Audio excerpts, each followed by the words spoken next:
이번엔 이랜드그룹입니다. 이랜드그룹의 직무적성검사 시작해 보도록 하겠습니다. 저는 이번 시간에 언어비평검사 하겠습니다. 이랜드의 직무적성검사의 특징은 다른 기업에 비해서 공부할 분량은 그렇게 많지는 않습니다. 언어비평검사와 수리비평검사 딱 두 개죠. 수리비평검사도 뭐 다른 강사님 말씀해 주시겠지만 도표 해석이 답니다. 언어비평은 독해, 그 다음에 3단 논법, 그 다음에 오류 이 세 가지입니다. 뭐 특별하게 무슨 절기나 나이나 호칭 이런 걸 외울 필요도 없습니다. 한자 상식 따로 보지 않습니다. 그러니까 열심히 좀 해주시면 아마 다른 기업에 비해서 시간은 그렇게 많이 소요되지 않을 것이다. 집중해서 좀 파고드시면 고득점을 받으실 가능성이 굉장히 높습니다. 이제 내용을 한번 보겠습니다. 자, 먼저 언어 추리입니다. 언어 추리 중요하기 때문에 좀 상세하게 설명드리고 가겠습니다. 여기에는 연역법, 귀납법, 유비추론 이런 게 나오는데 사실은 연역법, 3단론법, 뭐 귀납법, 추론, 논리 뭐 이러면 사람들이 굉장히 좀 골치 아파하는데 사실 그런 것이 아닙니다. 알고 보면 굉장히 쉬운 겁니다. 우선 연역추론부터 한번 볼까요? 전제가 한 개인 경우입니다. 전제가 한 개인 경우 사람은 죽는다. 사람을 A로 놓고 죽는다를 B로 놓으면 A는 B 이렇게 되겠죠. 자, 이런 명제가 무조건 참이다. 물론 우리 그 수학 시간에 기억나시죠? 그때 P, Q로 놨는데 저는 A, B가 익숙해져서 항상 익숙해서 이렇게 합니다. 여러분들은 P, Q로 놓으셔도 돼요. 그래서 사람은 죽는다를 통해서 사람을 A, 죽는다를 B로 넣으면 A는 B라는 이런 걸 나타낼 수가 있겠죠. 근데 이게 무조건 참이면 또 하나 무조건 참인 게 있습니다. 그게 뭐죠? 기억나실 거예요. 대우를 살펴보시면 대우가 어떻게 되죠? not B는 not A가 됩니다. 그래서 결론은 어떻게 되죠? 뭐냐면 죽지 않으면 사람이 아니다. 이것도 또한 참입니다. 예전에 진시황이나 이런 사람들을 죽지 않으려고 별의별 짓을 다 했죠. 그런 죽지 않는 것을 찾아와라 그래가지고 못 찾아오면 또 그 죽이고 뭐 이런 일까지도 있었는데 어쨌든 사람은 무조건 죽습니다. 그러니까 우리 항상 감사하면서 즐겁게 그렇게 사셨으면 좋겠습니다. 자, 그 다음에 연역추론 전제가 두 개인 경우가 있습니다. 사람은 죽는다, 소크라테스는 사람이다. 그래서 이런 걸 활용해서 문제를 푸는 게 맞겠죠. 사람을 A, 죽는다를 B, 소크라테스를 C, 사람이다를 A 이렇게 되겠죠. 그래서 A는 B다, C는 A다. 자, 여기서 또 하나의 참이 나오죠. 뭐죠? A가 가운데에 걸쳐서 지금 어떻게 됐냐면 C는 A다 이런 형식으로 돼 있죠. 그래서 C는 B다 하나 또 나옵니다. 이 두 가지를 통해서 이런 게 명제가 하나가 더 도출됩니다. 이걸 활용하는 문제들이 상당히 많이 나오죠. 요것만 알아두시면 돼요. 대우하고 요거. 그 다음에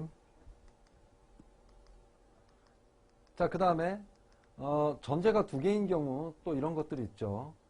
만일 내일 안개가 끼면 비행기가 뜨지 않는다. 만일 내일 비행기가 뜨지 않으면 우리의 여행은 취소된다. 그러면서 안개가 낀다를 A로 놓고 비행기가 뜨지 않으면 B로 놓고 우리의 여행은 취소된다를 C로 놓으면 A는 요건 B가 되겠죠. A는 B이다. B는 C이다. 마찬가지로 여기서 A는 C이다 나오죠. 이런 것들입니다. 다. 결론 뭐죠? A는 C다. 만일 내일 안개가 끼면 우리의 여행은 취소된다. 이렇게 연결된다는 것입니다. 어려울 거 하나도 없죠. 그 다음에 귀납추론이 있습니다. 귀납추론은 뭐죠? 연역추론은 사실을 통해서 또 다른 결론을 하는 거지만 그 일반적인 사실을 근데 귀납추론은 개개별 사실을 통해서 일반적인 이론을 끌어내는 거죠. 히틀러도 사람이고 죽었다. 스탈린도 사람이고 죽었다. 그러므로 결론은 어떻게 되죠? 그러므로 모든 사람들은 죽는다. 이게 바로 귀납법입니다. 귀납법 대표적인 예가 뭐가 있을까요? 통계죠. 통계가 귀납법이에요. 모 집단의 그걸 통해서 여기 보니까 이런 게 30%가 나왔다. 그러면 전반적으로 국민 전체의 30%가 이런 생각을 할 것이다 라고 추측하는 게 통계 아니겠습니까? 자, 그 다음에 또 하나가 있죠. 유기추론이 있습니다. 지구에는 생물이 있다. 화성은 여러 점에서 지구와 유사하다. 유기추론은 비슷한 걸 통해서 추론하는 거예요. 추론.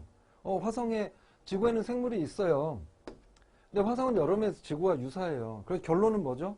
화성에도 생물이 있을 것이다. 이렇게 추론하는 겁니다. 이걸 유기추론이라고 합니다. 근데 모든 문제는 다 아까 처음 했던 연역추론 3단 논법에서 문제가 출제가 된다는 건 알아두셨으면 좋겠습니다. 자, 이 유기추론 같은 경우는 나중에 회사에 들어가서 보고서 같은 걸 쓸 때 보면 예를 들어서 뭐 이런 거죠. 한미 FTA가 우리 기업에 미치는 영향, 우리나라에 미치는 영향 이런 걸 생각을 해보면 미국과 FTA를 맺은 나라의 사례를 한번 보는 거예요. 그래서 캐나다에 이런 일이 벌어진 것 같다. 그래서 우리나라도 이런 것이 벌어질 것 같다. 캐나다와 우리나라는 상황이 비슷하다. 이렇게 보고서를 쓰게 된다 그러면 바로 유기추론 방식에 의한 거겠죠. 자, 다음 진술과 논리적으로 동등한 것. 진술이 지금 몇 개가 나왔죠? 하나가 나왔다. 그거 하나만 기억하세요. 이거는 대우만 찾으면 끝입니다. 대한민국 국민은 국방의 의무를 진다. 국방의 의무를 지지 않으면 대한민국 국민이 아니다. 뭐죠? 이거죠. 무조건 진술이 하나 나오면 대우만을 찾아라. 뭐 일부 아닌 사람이 있다. 이런 거 읽으면서 괜히 하나하나 따질 필요 없어요. 그냥 대우만 구하면 바로 넘어갑니다. 쉽죠? 네. 자, 또 추론할 때 올바른 것. 지금 진술이 몇 개가 나왔어요? 2개 나왔죠? 3단 논법 생각하시면 되겠죠? 모든 선생님은 공부를 좋아한다. 근데 이 문제는 사실 3단 논법까지도 생각할 필요도 없어요. 지금 선생님은 공부, 학생은 운동. 학생 운동, 학생 공부 지금 아니죠? 학생 공부 아니죠? 선생님은 공부죠? 선생님 운동 제껴놔야 됩니다. 오로지 이거에만 관심. 여러분들 평상시에 상식 가지고 자꾸 생각하지 마세요. 이렇게 하면 모든 학생은 또 운동을 좋아하나? 선생님도 운동을 좋아할 수 있겠지? 이런 걸 대입하지 마세요. 오로지 여기에 주어진 거에 의해서만. 그 다음에 1번 아니면 4번인데 모든하고 어떤 관계입니다. 모든, 어떤 게 더 범위가 큰 걸까요? 모든이 큰 거겠죠. 그래서 모든 대신 어떤을 넣을 수가 있어요. 근데 어떤 대신 모든을 넣을 수가 없습니다. 그죠? 그러니까 어떤 학생이라고 했는데 여기는 모든이라고 했으니까 말도 안 되죠. 근데 모든 선생님들은 다 좋아해요. 그러니까 당연히 선생님 중에 일부인 어떤 선생님은 공부를 좋아하겠죠. 그래서 4번. 아시겠죠? 이것도 쉽죠?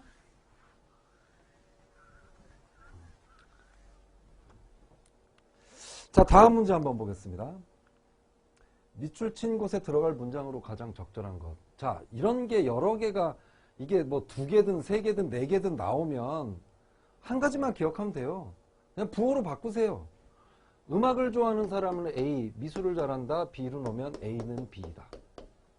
미술을 잘하는 사람 여기 B였죠? 노래를 잘한다, C. B는 C.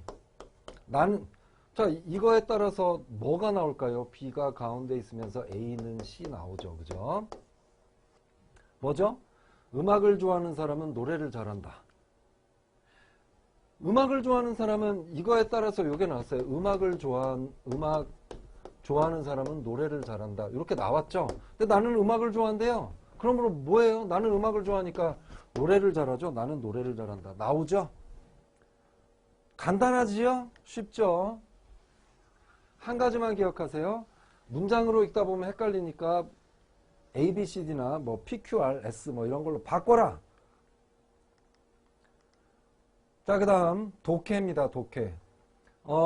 SK, 삼성, 그 다음에 현대차 이런 데는 독해 지문이 무지하게 깁니다. 지문만으로 한 페이지를 차지하는 경우도 있습니다. 그러면서 한 문제 찾아냅니다. 근데 이랜드는 지금까지 출제된 걸 보면 단문, 중문, 장문이 같이 있습니다. 어쨌든 그런 특징 좀 알아두시고요.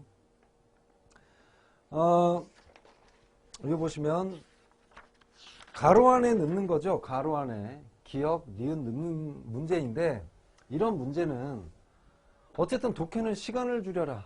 기역 앞뒤 문제만 보세요. 전체적으로 이거 다 읽으려고 하지 마시고요. 페미니스트는 뭐 하는데 열과성을 다한대요. 근데 소극적이래요. 여기서는 적극적이고 뒷문장을 바로 보니까 소극적이래요. 뭐죠? 연결해요? 아니면 상반되는 거예요? 반대되는 거예요? 반대되죠? 그러니까 기억에 뭐 들어가겠어요? 그러나 둘 중에 하나 들어가겠네요. 자, 다소 억지스러운 주장을 펴기도 했다. 이 주장의 내용이 뭐예요? 이 내용이죠. 주장이 이런 거라는 것이다라는 거죠. 이걸 주장을 얘기를 하죠. 그러니까 뭐예요? 반대되는 견면이 아니라 요컨대가 되겠죠. 주장에 대한 사례니까. 그죠? 금방 찾죠? 이런 식으로 다 읽지 마시고 지문은 무조건 다 읽지 마시고 부호 앞뒤의 문장만 찾아보시면 금방 답을 찾을 수 있다. 이렇게 말씀드리겠습니다. 여기는 이제 또 3개네요. 3개면 어떻고 4개면 어떻습니까? 자, 기역 사이, 기역 앞뒤를 봅시다. 여러 가지 다른 의견이 있는데 기준이 필요하대요. 뭐예요? 연결돼요? 아니면 반대돼요? 여러 가지 있을 수 있어. 근데 하나의 기준이 필요해. 반대죠? 뭐예요? 하지만, 그러나. 둘 중에 하나네요. 그 다음에 니은 보니까, 뒤에 보니까 하더라도, 뭐뭐 했다고 하더라도, 여기에 물론 아니면 설사인데, 여러분들, 물론 뭐뭐라고 하더라도, 설사 뭐뭐라고 하더라도, 설사에 연결되죠. 그죠? 이거 디귿 봐야 되겠어요? 말아야 되겠어요? 이게 확실하면. 보지 마세요. 시간 줄여야 됩니다. 보더라도 금지돼야 된다. 뭐 뒤에 보시면 읽어보시면 하지만이라는 걸 여러분들 금방 알아낼 수 있을 것입니다. 근데 어쨌든 이 앞에 기역 니은만 확실하게 나왔다 그러면 읽지 마세요. 뒤에. 그것이 우리의 살 길입니다. 자, 다음 문제 보겠습니다. 벌써 마지막 문제네요. 섭섭하시죠? 네. 자, 여기 보면 글의 기역에 들어갈 문장을 찾는 겁니다. 그러면 이 기역에는 뭐가 있을까요? 첫 문장에 항상 뭐가 들어있다고 그랬죠? 주제가 들어있다고 그랬죠? 주제 찾는 거예요. 주제, 항상 주제 던지고 나서 그거에 대해서 뭐 어떤 근거에 대해서 이만큼 써놓죠? 그리고 나서 다시 한번 주제 얘기하죠? 일반적으로 글을 쓰려면 다 이렇게 돼 있어요. 자, 또 한 가지만 더 조심해야 될 건 뭐냐면 첫 문장이 있어요. 첫 문장에서 A는 B이다 이렇게 주제를 던졌어요. 근데 그리고 나서 예를 들어 혹은 뭐 이렇게 첫째, 둘째, 셋째 나오면 이게 주제 맞습니다. 근데 문장 중에 첫 문장 딱 던지고 나서 그러나 요거이다 이렇게 하는 경우가 있습니다. 주제가 어떤 걸까요? 이 경우에는 이게 주제죠. 이런 거 조심하도록 합시다. 근데 여기 뒤에 보시면 그러나 이런 게 없죠. 그러니까 기억이 주제라는 거고. 자, 주제를 한번 보려고 하니까 내용을 한번 볼게요. 사람과 사람이 직접 얼굴을 맞대고 하는 접촉이 라디오나 텔레비전 등의 매체를 통한 접촉보다 결정적인 영향력을 미친다는 것이 일반적인 견해로 알려져 있다라는 첫 번째 문장을 보니까 우린 눈치를 채야 됩니다. 지금 첫 번째 문장에서 뭐가 나왔어요? 2가지 종류의 접촉이 나왔죠? 사람과 사람이 직접 얼굴을 맞대고 하는 접촉. 그 다음에 라디오나 텔레비전 등의 매체를 통한 접촉. 2가지 나왔죠? 이게 뭐예요? 접촉의 형식 얘기하는 거죠. 형태. 2가지.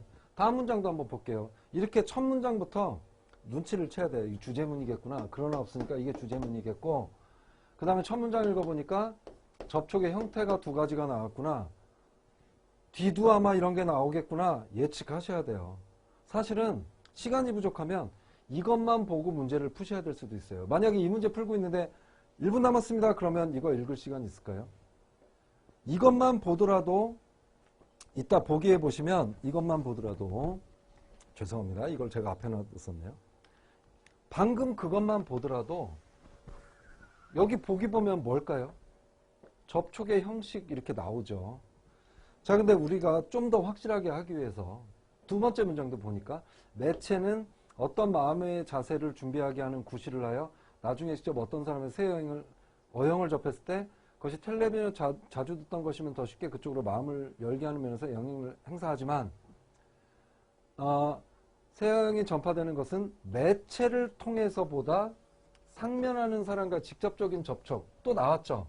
아까 매체를 통해서는 두 번째, 요거는 첫 번째. 상면이 뭐예요? 얼굴면 서로 상자. 얼굴을 서로 대고 개인적으로. 매체가 아니라 매체는 기계죠. TV. 상면은 사람과 사람. 여기 보니까 이게 직접 얼굴을 맞대고 하는 접촉, 매체를 통한 접촉. 여기 또 나왔네요. 또 주위에 여러 사람이 다 같은 새 어형을 쓸 때 비로소 그걸 받아들이게 된다고 한다. 매체를 통해서보다 또 나왔네요. 2번. 자주 접촉하는 사람들을 통해 1번. 변화가 진전된다는 사실은 언어 변화의 여러 면을 바로 이해하는 한 핵심적인 내용이라 해도 좋을 것이다. 이렇게 나와 있습니다. 이것만 보고 판단해도 그 접촉의 유형이 나왔는데 밑에 보니까 좀 더 확신을 갖게 됐죠? 그럼 이제 보기에서 당연히 접촉의 형식 3번을 찾을 수가 있겠죠? 근데 다른 보기도 한번 볼게요. 여기 보시면 언어 변화는 결국 접촉에 진행되는 현상이다. 이것도 맞긴 맞아요. 근데 우리는 항상 이런 문제를 보면 가장 적절한 걸 찾는 거거든요. 좀 더 가깝고 좀 더 구체적인 거. 그거는 바로 3번이 좀 더 구체적이겠죠. 그래서 1번을 치는 경우들이 꽤 있는데 이런 거 조심하셨으면 좋겠습니다. 맞긴 맞다. 그렇지만 좀 더 가장 적절하고 좀 더 가까운 것을 찾는 그런 노력을 좀 기울이셨으면 좋겠습니다. 자, 어쨌든 여기까지 또 이랜드 그룹 문제를 다 풀어보았습니다. 고생 많으셨고 좋은 성과 있으시길 기대하겠습니다. 감사합니다.